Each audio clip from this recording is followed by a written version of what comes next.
Verb से है ना, सब वर्ब से।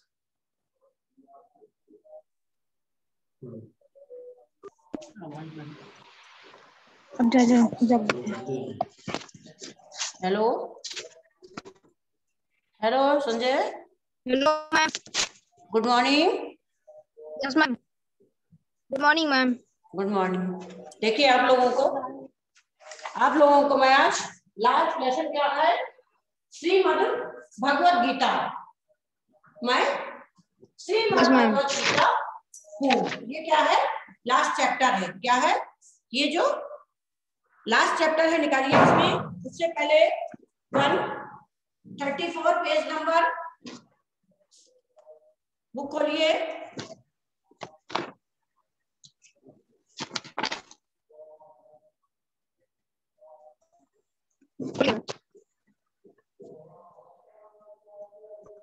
खुल गई?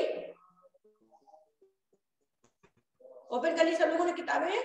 चलिए देखिए इसमें, तो इसमें बताया है कि मैं श्रीमद् भगवद गीता हूँ, अपने बारे में बताया है। इसमें पहले क्या बताया है, पहले इसका हम केंद्रीय भाव देखेंगे। इसकी केंद्रीय भाव क्या है? प्रस्तुत पाठ में गीता अपना परिचय दे रही है। कौन दे रहा है अपना परिचय? अपना परिचय कौन दे रहा है? गीता। गीता गीता वो अपने जन्म की परिस्थितियों को बताते हुए वर्तमान समय में अपनी प्रासंगिकता को स्पष्ट कर रही है। समाज में व्याप्त बुराइयों से बचकर चलने में ही हमारी क्या है, भलाई है। ये संदेश भी इस कथा में निहित है। युद्ध भूमि में मोहग्रस्त अर्जुन की मनोदशा, युद्ध में मोर्चे पर डटी कौरव पांडव की सेनाओं का एक दूसरे के विरोध में लड़ने को होना, श्री कृष्ण द्वारा अर्जुन को उपदेश देना। किसके द्वारा? किसके द्वारा?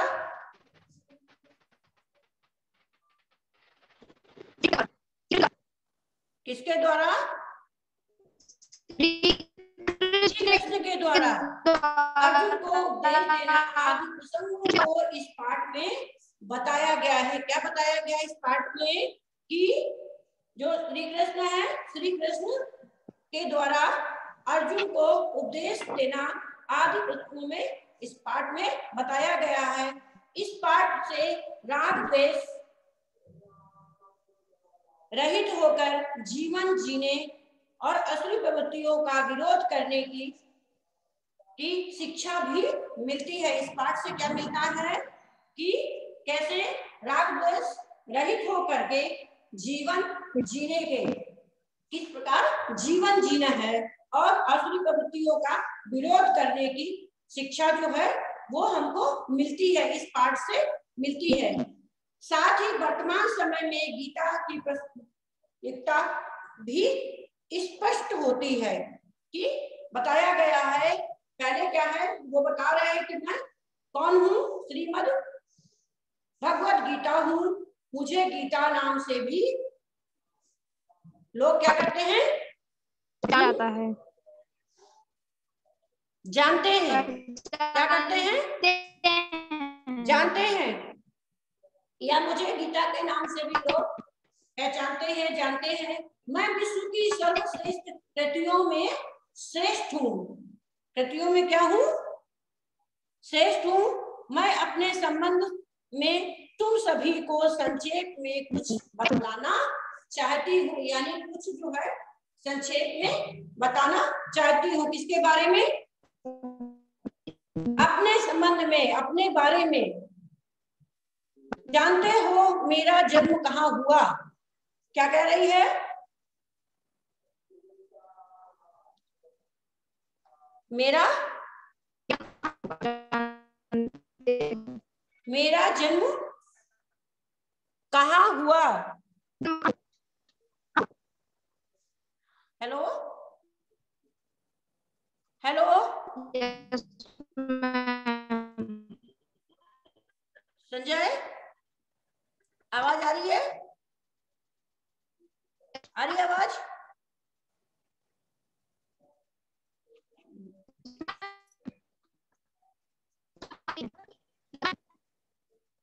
जानते हो मेरा जन्म कहाँ हुआ?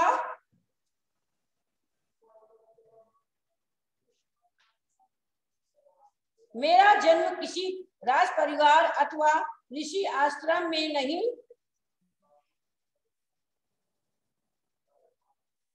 अपितु युद्ध भूमि में हुआ। कहाँ हुआ? युद्ध भूमि में। मेरा जन्म किसी सतीश पांडे दोनों ज्वाइन कर लीजिए। वो आवाज साउंड नहीं आ रही ना, उसको दुर्गा बुलाई, आवाज आ नहीं रही इसमें, साउंड आवाज नहीं समझ में आ रही है। संजय, आवाज नहीं आ रही है। Hello,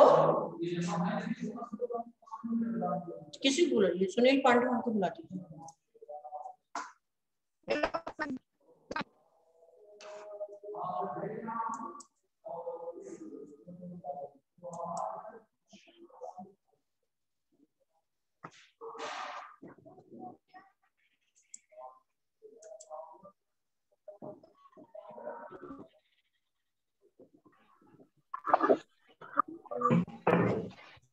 hello, yes ma'am. Hello, आवाज आ रही है? Yes ma'am. ठीक, okay. Sanjay, Satish, yes ma'am. आवाज आ रही है? जी मैम। ठीक है, चलिए फिर से पढ़ा दोबारा, उसको रिपीट कर रही हूँ। देखिए, सबसे पहले पाठ 22 जो है वो मैं श्रीमद् भगवत गीता हूँ, उसमें बता रहे हैं इसमें केंद्रीय भाव क्या है इसका। प्रस्तुत पाठ में गीता अपना क्या दे रही है? अपना परिचय दे रही है। क्या दे रही है? अपना परिचय दे रही है, अपने बारे में बता रही है कि वो अपने जन्म की परिस्थितियों को बताते हुए वर्तमान समय में अपनी प्रासंगिकता को स्पष्ट कर रही है। समाज में व्याप्त क्या है? सत्यनारायण, समाज में व्याप्त यस, बुराइयों से बचकर। हाँ, व्याप्त बुराइयों से बचकर चलने में ही हमारी क्या है? क्या भलाई है? भलाई भलाई है। भलाई भलाई। ये संदेश भी इस आत्मकथा में निहित है। युद्ध भूमि में मोहग्रस्त अर्जुन की मनोदशा, युद्ध में मोर्चे पर डटे कौरव पांडव की क्या है? सेनाएं। किसकी सेनाएं हैं?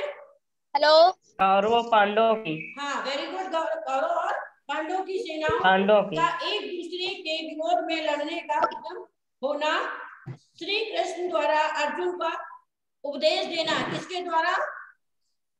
श्री कृष्ण द्वारा। हाँ, वेरी गुड। श्री कृष्ण के द्वारा अर्जुन को उपदेश देना आदि प्रसंगों को इस पाठ में क्या किया गया है? बताया गया है। इस पाठ में राग द्वेष रहित होकर जीवन जीने की क्या होकर के?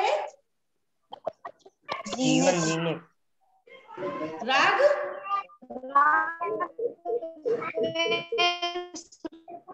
द्वेष रहित होकर जीवन जीने, असुरी प्रवृत्तियों का विरोध करने की शिक्षा भी मिलती है। साथ ही वर्तमान समय में गीता की प्रासंगिकता भी स्पष्ट होती है, की गई है या होती है।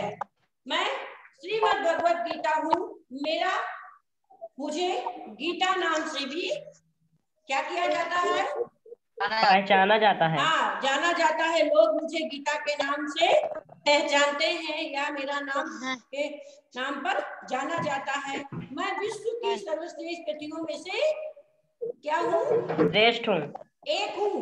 मैं अपने संबंध में श्रेष्ठ हूँ। तुम सभी को संक्षेप में कुछ बताना चाहती हूँ। किसमें बताना चाहती हूँ, संक्षेप में बताना संक्षेप में चाहती हूँ। मैं अपने बारे में बताना चाहती हूँ। ये कौन कह रहा है, श्रीमद् भागवत गीता। भगवत गीता जी ठीक है। फिर देखिए, जानते हो मेरा जन्म कहाँ हुआ। मेरा जन्म किसी राज परिवार अथवा ऋषि आश्रम में नहीं हुआ, अभी तो युद्ध भूमि में हुआ है। कहाँ पर हुआ है, युद्ध भूमि में। हाँ युद्ध भूमि में हुआ है, क्योंकि मेरा जन्म जो है वो राज परिवार में नहीं हुआ और ऋषि आश्रम में भी नहीं हुआ। कहाँ पर हुआ है, युद्ध भूमि में। कहाँ पर हुआ है, युद्ध भूमि में। युद्ध भूमि में। वैसे ही जैसे श्री कृष्ण का जन्म कहाँ पे हुआ था, कारागार में हुआ था। ये युद्ध भूमि कुरुक्षेत्र के नाम से प्रसिद्ध है। किसके नाम से प्रसिद्ध है, कुरुक्षेत्र। कुरुक्षेत्र के नाम से, जो वर्तमान में हरियाणा राज्य में स्थित है। कहाँ पर है, स्थित है। कुरुक्षेत्र कहाँ पर है, हरियाणा राज्य में। हरियाणा राज्य में। Very good. फिर मेरी पूरी कहानी बहुत रोचक है।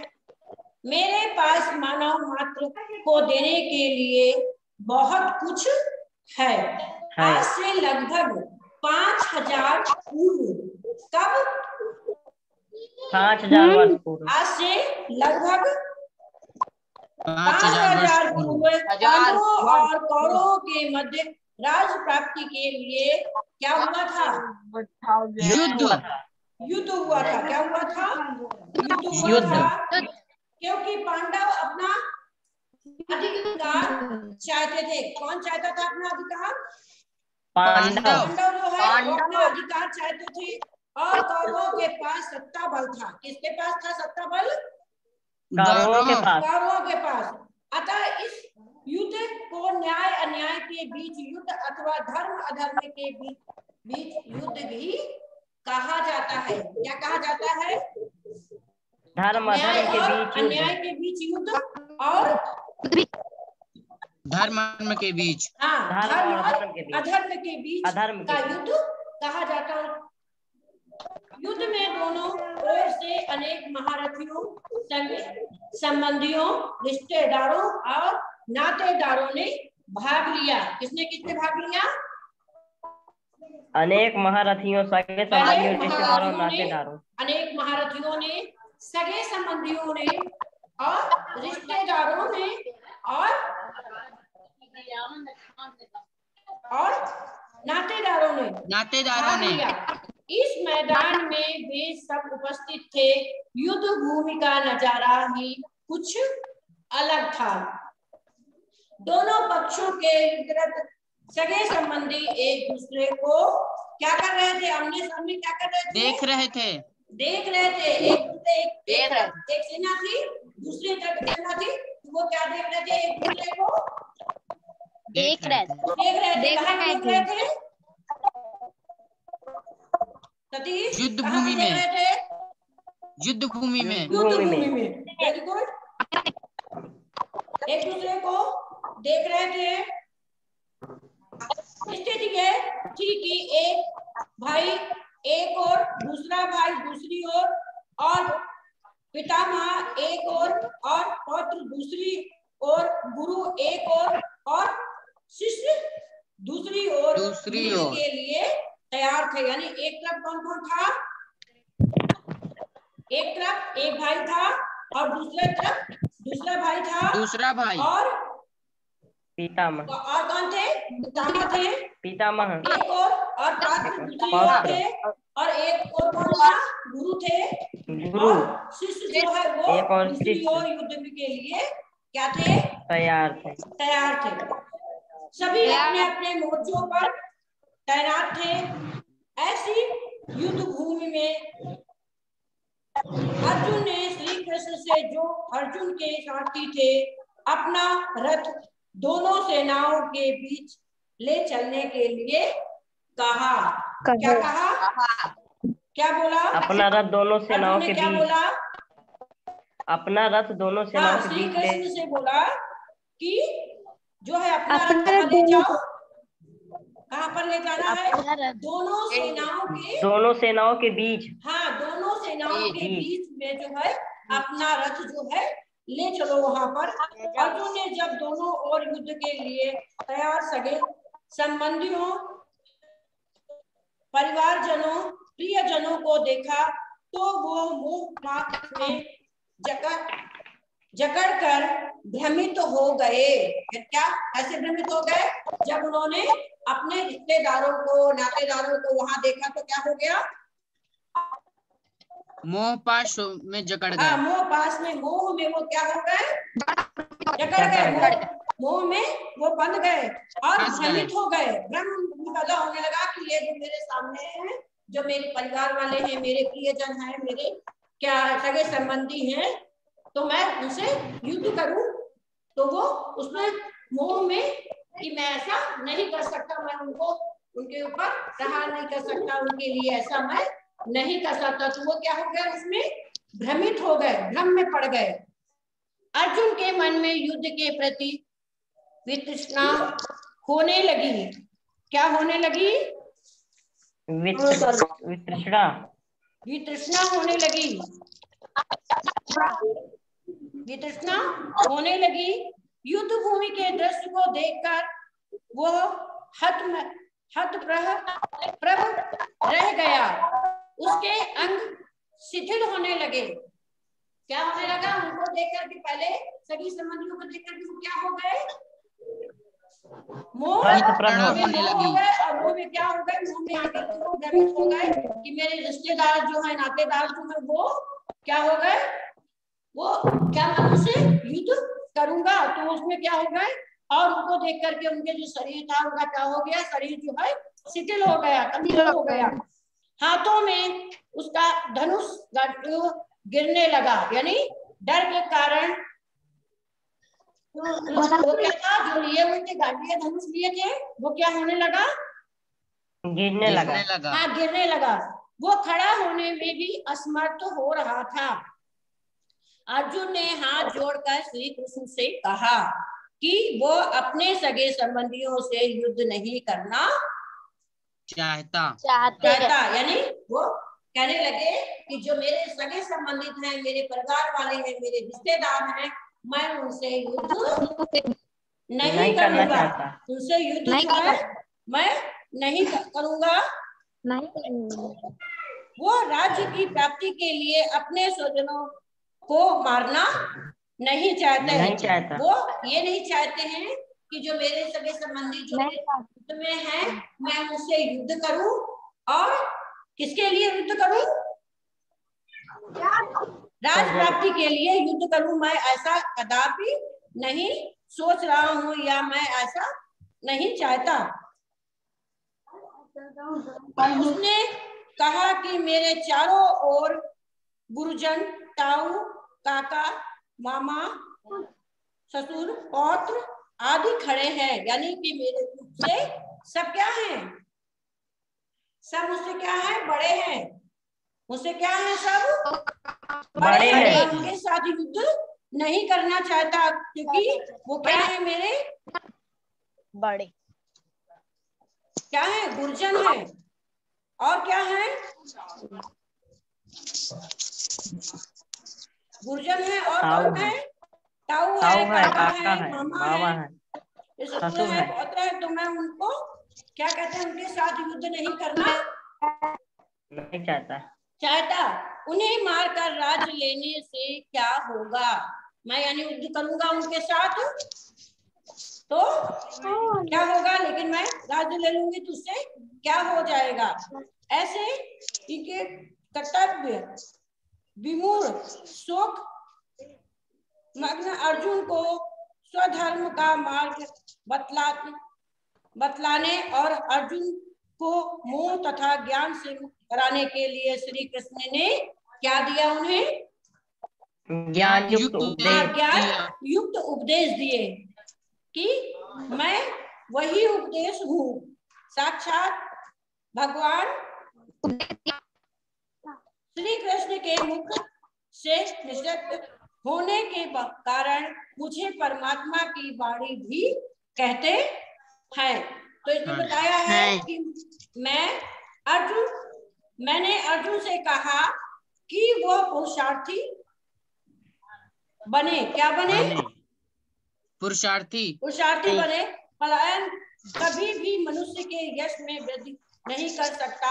मैंने कहा कि जब न्याय और अधिकार प्राप्त करने के लिए कोई मार्ग ना बचे, किसके लिए? न्याय और अधिकार प्राप्त करने के लिए कोई मार्ग ना बचे, यानी कोई रास्ता ना रह जाए, ना बचे, और युद्ध ही करना पड़े, तब हृदय और मन की संपूर्ण दुर्बलताओं को त्याग कर समर भूमि में धीर गंभीर योद्धा को विचलित हुए बिना युद्ध करना चाहिए। क्या करना चाहिए? विचलित युद्ध करना चाहिए। हाँ, गंभीर योद्धा को विचलित हुए बिना यानी युद्ध करना चाहिए। मैंने कहा कि प्रत्येक मनुष्य की मृत्यु क्या है? निश्चित है। जो निश्चित है। आया है वो कल जाएगा। यानी जिसका जन्म हुआ है उसकी मृत्यु जो है मौत भी होगी। संभव है, वो क्या है? होकर ही रहेगी। अगर उसने जन्म लिया है तो उसकी मृत्यु जो है वो क्या है? निश्चित है। धैर्यवान पुरुष और सुख दुख को समान समझने वाले व्यक्ति को इंद्रियों और विषयों के संयोग व्याकुल नहीं करते। क्या बोला उन्होंने? कि जो धैर्यवान आकाश धैर्यवान पुरुष जो होते हैं वो क्या करते हैं? सुख और दुख को समान क्या करते हैं? समान समझने वाले। सुख और दुख को समान समझने वाले व्यक्तियों को इंद्रियों और विषयों के संयोग व्याकुल नहीं करते। ऐसा व्यक्ति मोक्ष के योग्य होता है। क्या होता है? ऐसा व्यक्ति जो होता है वो मोक्ष के योग। किसके योग्य होता है? मोक्ष के योग्य होता है। हे अर्जुन सुन, तू युद्ध कर या ना कर। उन्होंने कहा कि तुम युद्ध करो या ना करो, लेकिन ये सभी क्या है? नाशवान ये सारी चीजें हैं, नाश होने वाली चीजें हैं, नाश रहित है। केवल वो नाश रहित है जिसमें ये संपूर्ण विश्व समाहित है। समाहित यानी बसा हुआ है। समाहित यानी बसा हुआ है। जो चारों ओर तू अपने स्वजनों को देखकर विचलित हो रहा है वो सब क्या है? नाशवान है। वो सारी चीजें क्या है? जो भी चीजें तुम अपने आसपास देख रहे हो, जो भी चीजें क्या है? आसपास देख रहे हो। हाँ, जो भी चीजें तुम आसपास देख रहे हो वो सब क्या है? नाशवान है। सबको नष्ट होना ही है। आज नहीं तो कल उनको नष्ट होना ही है, क्योंकि नाशवान है इसलिए वो जो है वो सारी वस्तुएं जितनी भी चीजें जो चारों ओर अपने देख रहे हो वो क्या है? नाशवान है। वो अवश्य नष्ट होंगी। केवल आत्मा अमर है। क्या बताया? कि जितनी भी चीजें आत्मा अमर है। क्या है? सब नाशवान है। लेकिन केवल आत्मा जो है वो क्या है? अमर है। हाँ, अमर है, वही नित्य है। अतः हे अर्जुन, तुम समभूमि में शोक रहित होकर अपने धर्म को पहचानो। क्या बोला उन्होंने? कि तुम समभूमि में क्या करो? शोक से रहित होकर अपने धर्म को पहचानो। अपने धर्म को है। क्या है? क्षत्रिय है। तेरे लिए युद्ध से अधिक श्रेष्ठ कोई कल्याणकारी कर्तव्य नहीं है। यही तेरा स्वधर्म है। अतः तू युद्ध कर। उन्होंने क्या बताया कि तू क्या है, क्या है, तू यही तेरा स्वधर्म क्षत्रिय है, है। ऐसा तू युद्ध कर। तेरे लिए युद्ध से अधिक श्रेष्ठ कोई कल्याणकारी कर्तव्य नहीं है। नहीं है। यही तेरा स्वधर्म है। क्या है, यही तेरा क्या है, स्वधर्म है। स्वधर्म है। स्वधर्म है। अतः तू युद्ध कर। युद्ध कर। अपने धर्म को लेकर के तू क्या करो, युद्ध करो। वैसे मैं 18 अध्यायों में रची बसी हूँ। कितने अध्यायों में, 18 ये अध्याय अध्याय। है 18। 18 अध्यायों में रची बसी हूँ, यानी हूँ। इन 18 अध्यायों में समाहित 700 श्लोक मेरे संदेश वाहक हैं। मेरे में कितने अध्याय हैं, 700 श्लोक 18 अध्याय है। 18 18 अध्याय में से 8 अध्यायों में क्या है दिया है, 18 अध्यायों में क्या है, 18 अध्याय है। इन 18 अध्यायों में क्या दिया हुआ है, उनमें से 700 श्लोक जो है मेरे लिए क्या है, संदेश वाहक, यानी संदेश देने वाले मैं ज्ञान हूँ और अनासक्त भाव से अपने अपने कार्य करने के लिए मनुष्य मात्र को क्या देती हूँ, प्रेरणा देती हूँ। मैंने योग, दर्शन और नीति संबंधी तत्व ज्ञान का भी उद्घाटन किया है। किसका किसका किसका उद्घाटन किया है, तत्व ज्ञान का भी उद्घाटन किया। मैं मनुष्य मात्र को स्वधर्म पालन का संदेश देती हूँ। किसका संदेश देती हूँ, मनुष्य को स्वधर्म पालन करने का।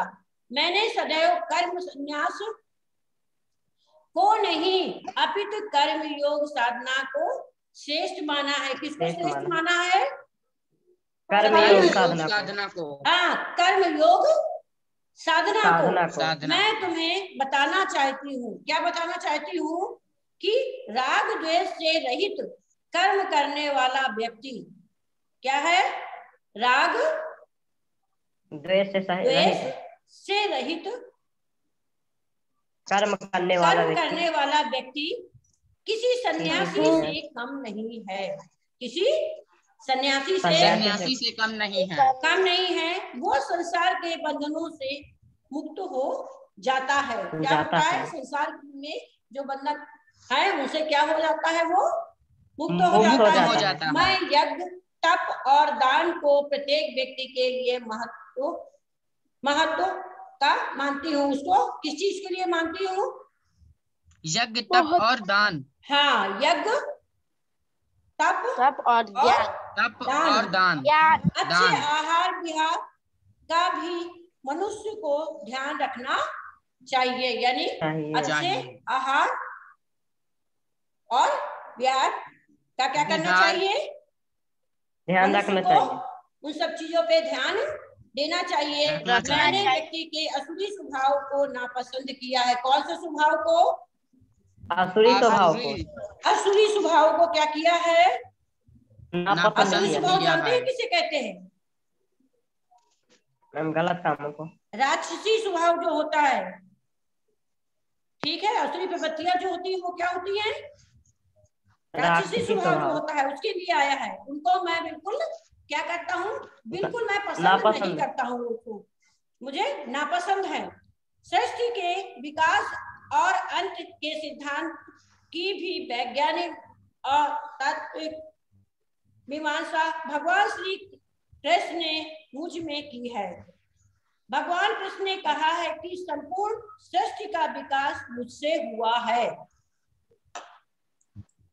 किसे क्या कह रहे हैं, कि जो संपूर्ण पूरी सृष्टि है, पूरा जो क्या है, दुनिया है, पूरी क्या है, सृष्टि है, दुनिया है।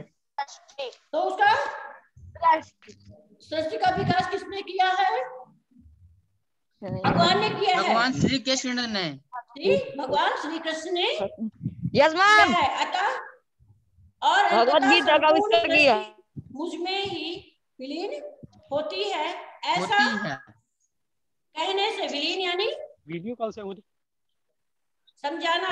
बस्ती है। ऐसा कहते हुए कृष्ण अपने को विश्वात्मा के रूप में प्रस्तुत करते हैं तथा वे संपूर्ण चर अचर सृष्टि में व्याप्त उन तत्वों की ओर संकेत करते हैं जो अनादि अनंत और क्या है, सर्वव्यापी है, सर्वव्यापी है, जिसके बाहर कुछ भी नहीं है। यानी उसमें समानित है अनादि अनंत और सर्वव्यापी। यही सनातन सत्य है और विज्ञान सम्मत है। संक्षेप में मैंने जो कहा है वो क्या है, सनातन है। क्या है, सनातन है। न्याय अन्याय धर्म अधर्म का व्यक्ति के अंदर आज भी चल रहा है। क्या चल रहा है? चला जा रहा हूँ ना अन्याय और अभी हम बाहर हैं घर से, अन्याय का, घर से बाहर, अधर्म का, स्वार्थ समझ आ और रहा है। असली घर से बाहर हूँ। आज भी समाज में संघर्ष संघर्ष, तनाव तथा भय पैदा करती रहती है।